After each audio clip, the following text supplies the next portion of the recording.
반갑습니다. 붓다의 복과 지혜입니다. 오늘 우리는 은강석굴을 통해 중국 불교의 깊은 역사를 살펴보고 백제의 마지막 장수 흑치상지가 남긴 흔적을 조명하려 합니다. 불법은 시대와 국경을 초월하여 모든 중생에게 깨달음의 길을 열어주었습니다. 흑치상지 또한 나라를 잃은 슬픔 속에서도 부처님의 가르침을 따라 불법을 수호하고 공덕을 쌓는 길을 걸었습니다.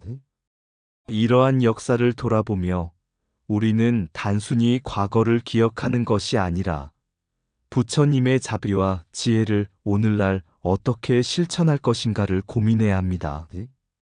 한중일 삼국은 오랜 세월 서로 영향을 주고받으며 함께 성장해 왔습니다. 역사 속에서 갈등도 있었지만 진정한 깨달음은 서로를 이해하고 조화를 이루는 데 있습니다. 부처님께서는 모든 존재는 서로 연기하여 하나로 이어져 있다고 말씀하셨습니다. 그러므로 우리는 과거의 상처를 넘어 서로에게 이익이 되는 길을 모색해야 합니다. 오늘의 이 시간이 우리에게 역사적 교훈뿐만 아니라 자비와 지혜로 화합하는 동아시아의 미래를 위한 작은 계기가 되기를 바랍니다. 자, 그럼 중국 은강석굴에 흑치상지의 이름이 있다. 그 여정을 함께 해볼까요? 백제가 멸망하고 장수였던 흑치상지는 고국을 떠나 중국 땅을 밟았다. 한때 백제를 지키던 칼은 이제 허망한 역사 속으로 사라지고 그는 이국 땅에서 떠도는 신세가 되었다. 그러나 흑치상지는 절망 속에서도 한 가지 깨달음을 얻었다. 모든 것은 덧없고 집착은 고통을 부른다. 그러나 자비는 어디서든 빛을 낼 수 있다. 그는 자신의 남은 재산을 털어 은강석굴 불사에 동참하기로 결심했다. 전쟁과 정치적 소용돌이에 휘말려 한평생을 보냈지만 이제는 부처님의 가르침을 남기는 것이 참된 길이라고 생각한 것이다. 흑치상지가 조성한 석굴은 크지 않았다. 그러나 그 안에 새겨진 부처님의 모습은 고요한 자비와 흔들리지 않는 진리를 상징하고 있었다. 그는 석굴 앞에 서서 부처님의 한 말씀을 떠올렸다. 모든 존재는 변하지만 진리는 변하지 않는다. 원한은 원한으로 사라지지 않고 오직 자비로서 멈출 수 있다.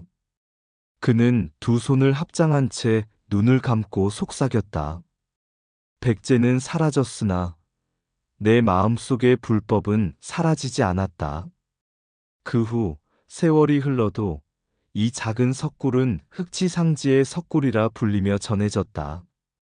그것은 단순한 돌이 아닌 부처님의 가르침을 깨달은 한 장수의 참회와 공덕의 증거였다. 이 이야기는 우리에게 묻는다.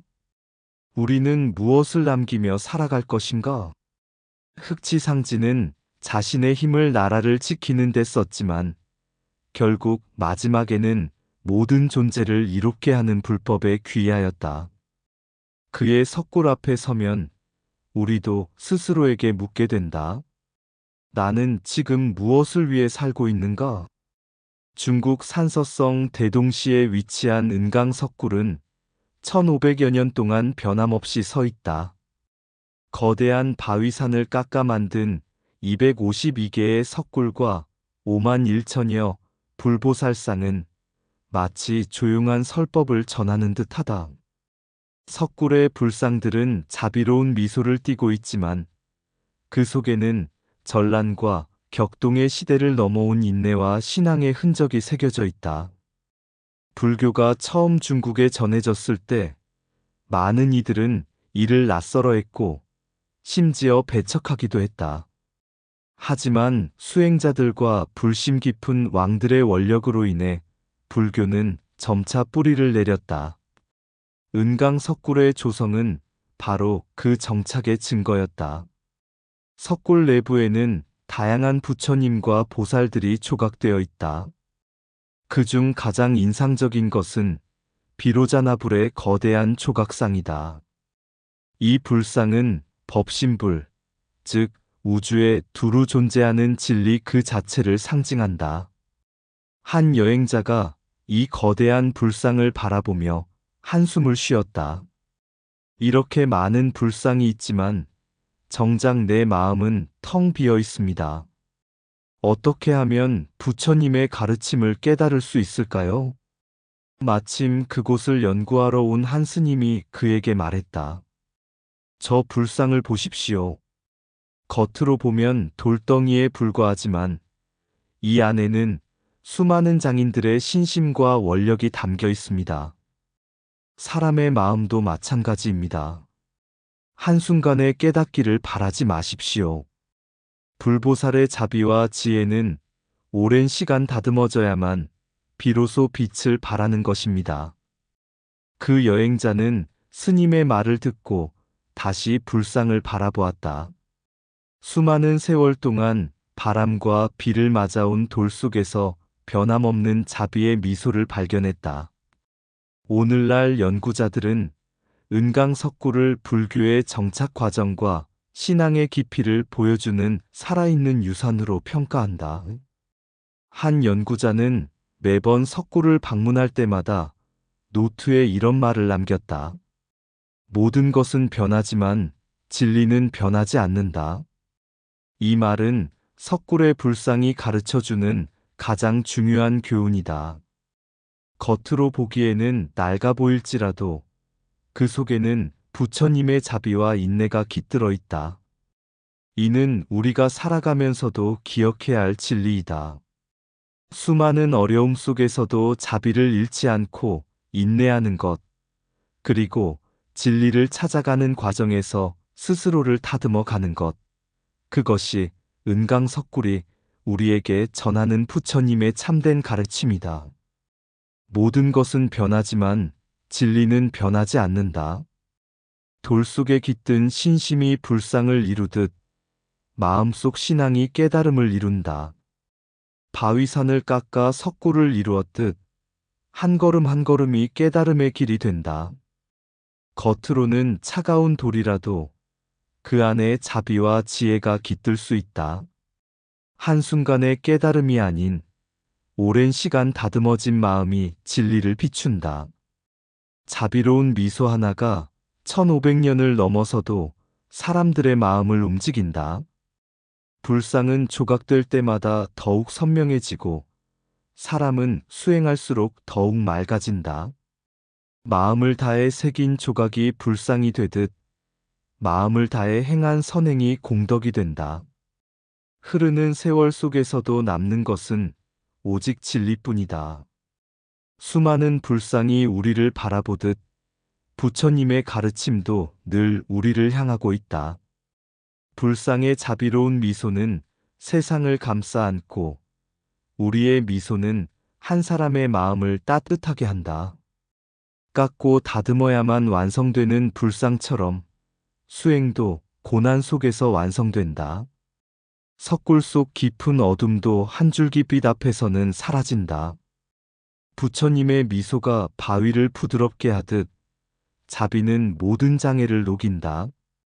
석굴은 돌을 깎아 만들었고 지혜는 마음을 닦아 이루어진다. 백제가 멸망하던 날 강인한 장수 흑치상지는 폐허가 된 왕도를 바라보며 깊은 한숨을 내쉬었다. 왕과 신하들이 흩어지고 수많은 백성들이 삶의 터전을 잃어버린 그날, 흑치상지는 마음속에 깊은 다짐을 품었다. 나라가 사라졌다고 그 뜻까지 사라질 수는 없다. 진정한 가치는 마음속에서 길이 이어지는 법이다. 흑치상지는 중국으로 망명하였고 그곳에서 많은 세월을 보내게 되었다. 전쟁과 정치적 격변 속에서 그는 무력으로 세상을 바로잡을 수 없다는 것을 깨달았다.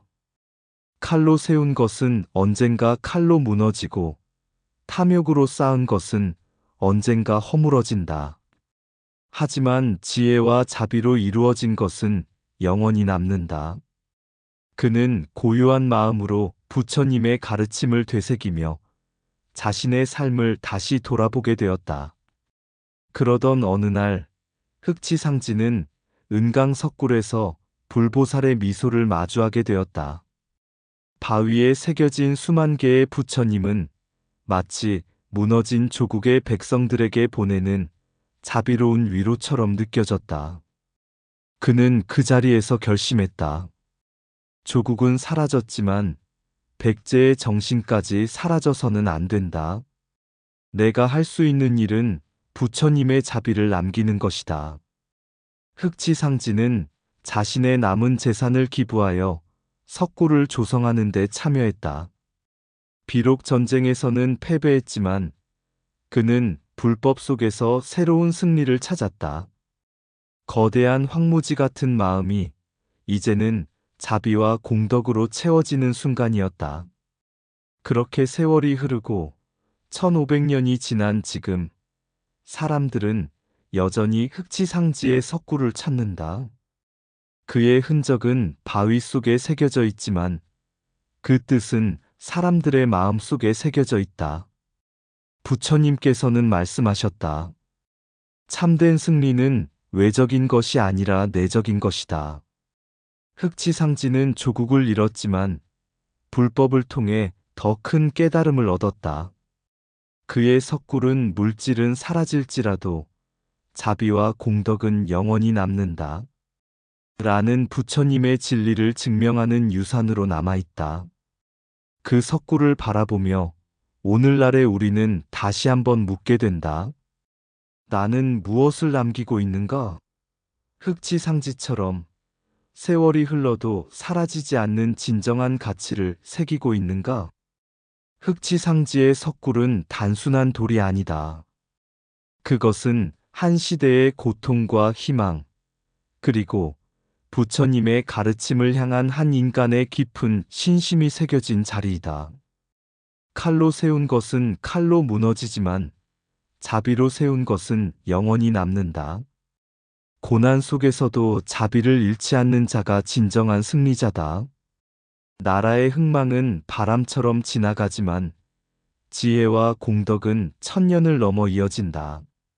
몸은 떠나도 마음이 머무는 곳이 곧 우리의 진정한 고향이다. 전쟁에서 이기는 것은 쉽지만 미움과 원한을 뛰어넘는 것은 더욱 위대하다. 무너진 것은 성곽이지만 다시 세울 것은 자비와 공덕이다.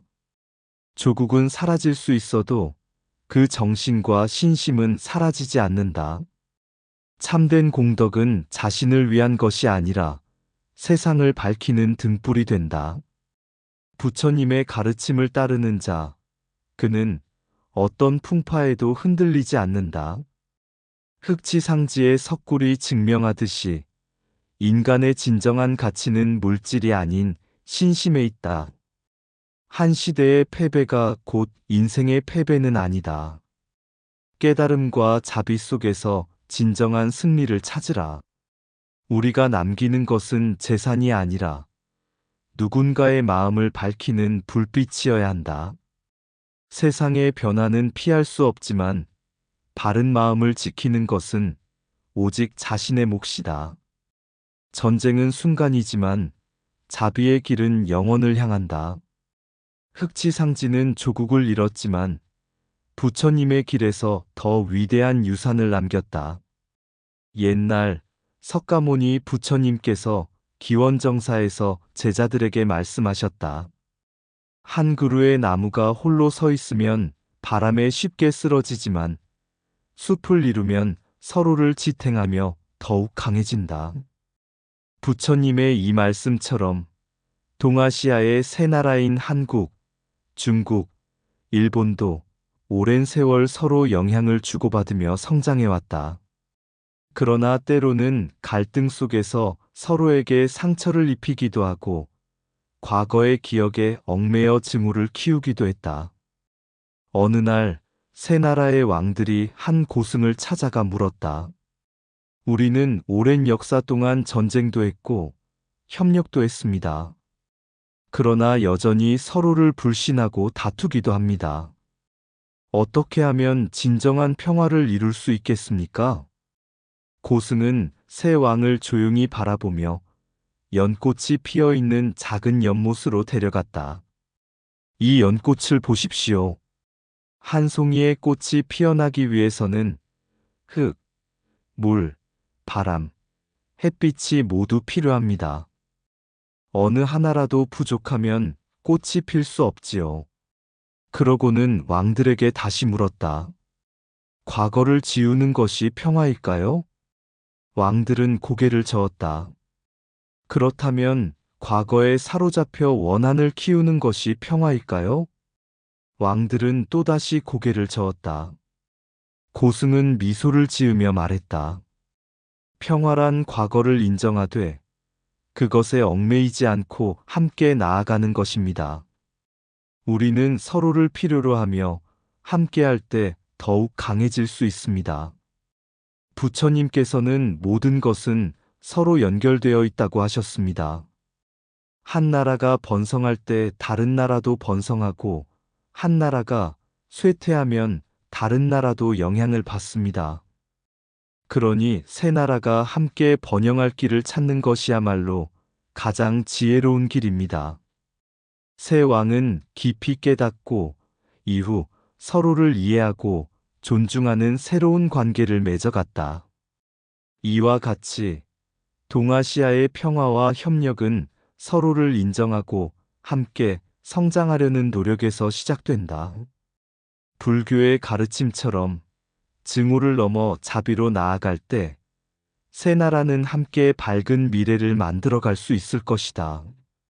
한 그루 나무는 쉽게 쓰러지지만 숲을 이루면 서로를 지탱하며 더욱 강해진다. 과거에 사로잡힌 자는 현재를 잃고 미래를 보지 못한다. 증오는 증오로 사라지지 않는다. 오직 자비만이 증오를 없앨 수 있다. 서로가 다르다고 갈라지지 말고 다름 속에서 배움을 찾으라. 진실한 우정은 이해에서 나오고 평화는 용서에서 시작된다. 모든 강은 같은 바다로 흘러가듯 모든 인연은 하나로 이어진다. 자신이 받은 상처를 치유하는 길은 남을 치유하는 데서 시작된다. 온전한 달빛은 조각난 거울에서도 비친다. 한 나라의 번영은 이웃 나라의 번영과 함께 이루어진다. 물은 서로 다른 강에서 흘러와도 한 바다에서 하나가 된다. 바람이 불면 나무는 함께 흔들리지만 뿌리가 깊으면 쓰러지지 않는다. 어리석은 자는 과거를 원망하고 지혜로운 자는 과거에서 배운다. 세상에 변하지 않는 것은 변한다는 사실뿐이다. 그러니 집착하지 말라. 서로가 서로의 등을 밀어주어야 강을 건널 수 있다. 불꽃이 서로를 태우지 않고 함께 빛을 밝힐 수 있듯 경쟁이 아닌 협력이 진정한 힘이다. 옛날 넓은 강가에 세 마을이 있었다. 한 마을은 강의 동쪽, 다른 마을은 서쪽, 그리고 마지막 마을은 강의 남쪽에 자리 잡고 있었다. 강은 때로는 잔잔했고 때로는 거센 물살로 새 마을 사이를 가로막았다. 처음에는 각 마을 사람들이 서로를 경계했다. 저들은 우리와 다르다. 서로의 언어도 옷차림도 풍습도 달랐다. 오랜 세월이 지나며 때때로 다툼이 벌어졌고 오해가 깊어졌다. 그러던 어느 날 강이 범람하여 세 마을이 모두 큰 홍수 피해를 입었다.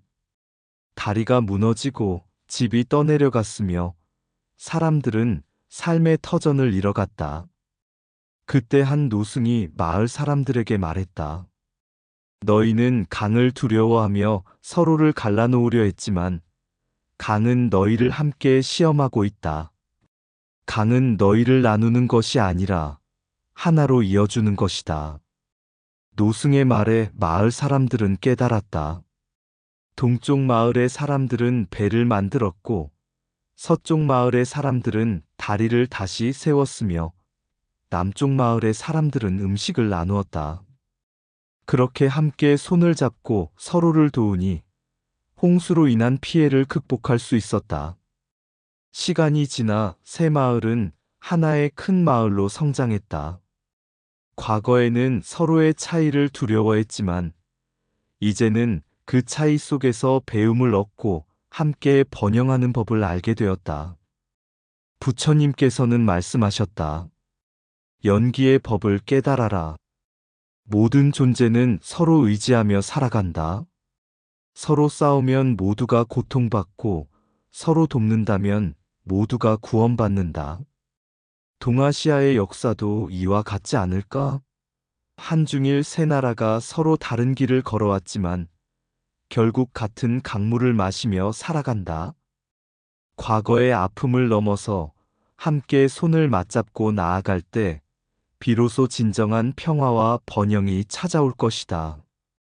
부처님의 가르침처럼 우리와 남을 가르는 마음을 버릴 때 세상은 하나의 불국토가 된다. 새마을 강가에 섰네. 동쪽과 서쪽, 남쪽의 차이, 강물은 서로를 나누었지만 그 속에 흐르는 하나의 진리. 서로 다른 언어, 서로 다른 얼굴, 그러나 모두가 하나의 꿈을 품고 있네. 바람 속에 들려오는 목소리. 우리는 서로를 두려워할 필요 없다. 강이 넘실거리며 말하길. 내가 너희를 가르친 것은 분리됨이 아니라 서로 손을 맞잡고 건너가게 하는 법. 연기의 진리 모두가 함께 흐르리라. 역사의 길에서 갈라진 길. 그 갈림길이 우리의 아픔을 만든다. 하지만 진리의 길은 단 하나, 서로의 상처를 치유하는 길. 과거의 그림자를 벗고 다시 한번 손을 맞잡을 때 새 나라가 하나 되어 평화의 꽃을 피우리라. 부처님의 가르침은 깊고도 넓어 우리 마음의 벽을 허물고 서로를 이해하는 그 길에 아름다운 미래가 피어나리라. 우리 모두가 한 몸이듯 서로를 아끼고 사랑할 때 동아시아는 하나의 꽃처럼 평화의 빛을 내리라. 이상 붓다의 복과 지혜였습니다. 오늘도 복지구족한 날 되세요. 구독과 좋아요는 붓다의 복과 지혜를 밝히는 큰 자비의 등불이 됩니다.